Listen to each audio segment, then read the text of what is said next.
welcome back. Stribo here with you again, this time on the Mutantville Players Club. We're going to talk to legendary EC Comics artist Al Feldstein. Here's a little sample of some of his artwork. Right here, that's my personal favorite. Guy drowning with the zombie in the quicksand.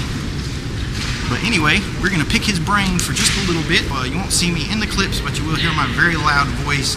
I can only apologize for that, but hopefully you will enjoy this interview as much as I enjoyed conducting it. So, enjoy. I'm here with Mr. Al Feldstein, one of the founding fathers, legendary artists, writers of EC Comics, among many other things, Mad Comics and whatnot. We're here at Heroes Convention in Charlotte, North Carolina. Thank you for taking time to talk to us, sir. My pleasure.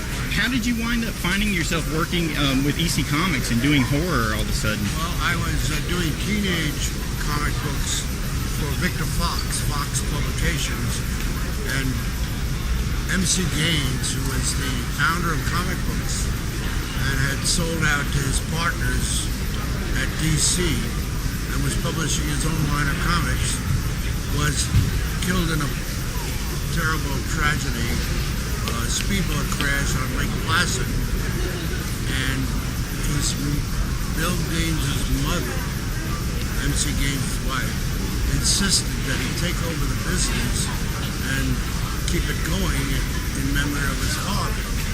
Bill didn't have any interest in being a publisher of comics. He wanted to be a chemistry teacher. He was going to NYU, but Bill's father had a business manager who was running the show while Bill was learning the business. And his name was Saul Cohn, and he sent word through my letterer, because I used the same letterer, that they were interested in putting out a teenage book like I was doing for Fox. And so I went down to meet Mr. Cohn, and I met Bill Gaines, who was young, had just come out of service, and was learning the business, and I think going to school at the same time. Although, but anyway, and we became fast friends, and that's how I got to Bill Gaines. He liked my Headlight Comics, which was what they were known as now. Very sweater girl on a turn of type teenagers. Right. Do you have one of your personal works that you're particularly proud of, that you remember as one of your personal favorites? No, whenever I did a cover or a story or anything like that, that was my favorite at the time. And when it was finished, I had a challenge of doing a new one, and so I never looked back. Well, my personal favorite out of your covers from the EC era, I love the one with the zombie holding the guy in the quicksand as they're falling down. Tales from the Crypt number 24. That's it. I was selling reproductions of that cover, of my painting of that cover, and I sold out. I'm sorry, I can't hold it up to show you. But yes, that's probably the classic of what I've been known for, is that particular cover, because I introduced walking corpses and things like that in the early horror comics. Oh, it was fantastic. Now, did you come up with the ideas for those covers on your own, or were they handed down to you? Or No, I came up with them on my own. And as far as the old stories that I wrote practically everything in the horror comics and the sci-fi comics in the early days, and the shock and crime suspense stories. Plotting them with Bill and then writing the stories for the artists. I did all that for, to make a buck. But Bill helped me with the plots. He would stay up at night and read and come in with what he called springboards. And springboards was a nice word for swipes. And we used to get ideas from what it's been written. Everything. There's nothing really new today. Everything is based on something else that somebody did, and it goes way back. The horror comics were based on horror movies and on writers like H.P. Lovecraft and Ray Bradbury, and so we weren't really blazing any new trails. We were just putting new icing on the old cakes. Well, you guys were fantastic at it. I mean, did you find it harder to do the horror stories or horror covers, because you have to have you have to make them horrifying and terrifying, and some people don't have a handle on that. Well, of course, in the 50s we had to be kind of careful because everybody was very sensitive. In fact, actually, EC was instrumental in bringing the downfall of the whole industry, because there were people with agendas that wanted to put EC out of business, wanted to censor comics, wanted to get their foot in the door to censor press, and wanted to be president of the United States. Estes Kefauver had this committee investigation into juvenile delinquency because he was looking for a way to get nominated at the 56th convention.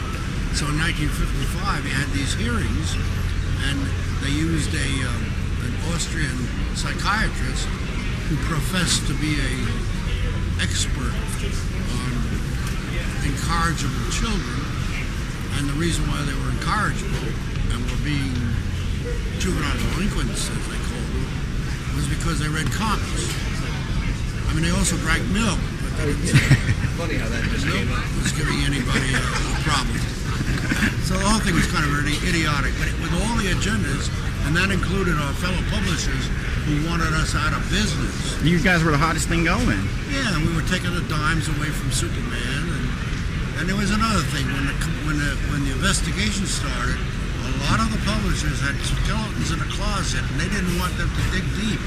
So they concentrated on making Bill Gaines, the publisher, the ogre of this whole industry in terms of because we published horror comics and were therefore causing juvenile delinquency. Meantime, the kids, because it was a Cold War, and we had 3,000 atomic bombs, and Russia had 4,000 atomic bombs and hydrogen bombs, the kids were being told to duck under their seats when they hear the siren, and they'll be okay. And the kids were saying, baloney. And they were questioning this adult world that was being fostered on them, which they had no say in. And that's really, I think, part of the root cause of juvenile delinquency. It certainly wasn't reading a comic book. As a matter of fact, it worked the opposite way. A lot of comic books were like escape valves. They got some of the fears and their trepidations out of their system by reading horror and seeing gore and knowing that they faced it in reality. But this was all, kind of fiction, and therefore it was an escape. It's very true. I mean, that's a great point that a lot of people don't realize about horror, is it can be very therapeutic in one way of helping people face their anxieties and fears. Right. And giving them an escape valve, Exactly. It blows up and well, they're certainly doing that in the movies today. I mean, they're blowing up plenty. Yes, they do. Everything gets blown up in the movies. The special effects today are really taking over, and they're forgetting, I think, sometimes, the storyline. A lot of the stuff that they're doing. And it's pretty interesting how the movie industry is now going back and taking all the comic book characters and making big movies out of them. They can't think of anything on their own. Speaking of movies, in a lot of ways, EC Comics inspired the filmmakers that created modern horror, guys like George Romero and John Carpenter. So by proxy, EC Comics created what we call modern horror now. It's true, and they admit it. Stephen King, the writer, used to read EC Comics under the covers with a flashlight up in Maine, and he told me when we were on a show together that I was responsible for encouraging him to become a writer of that kind of genre. And certainly Carpenter, John Carpenter, who has always said that he loved EC Comics and that they inspired him. Yeah. Absolutely. Well, from all of them, and myself included, thank you so much for your work. It still carries resonance today.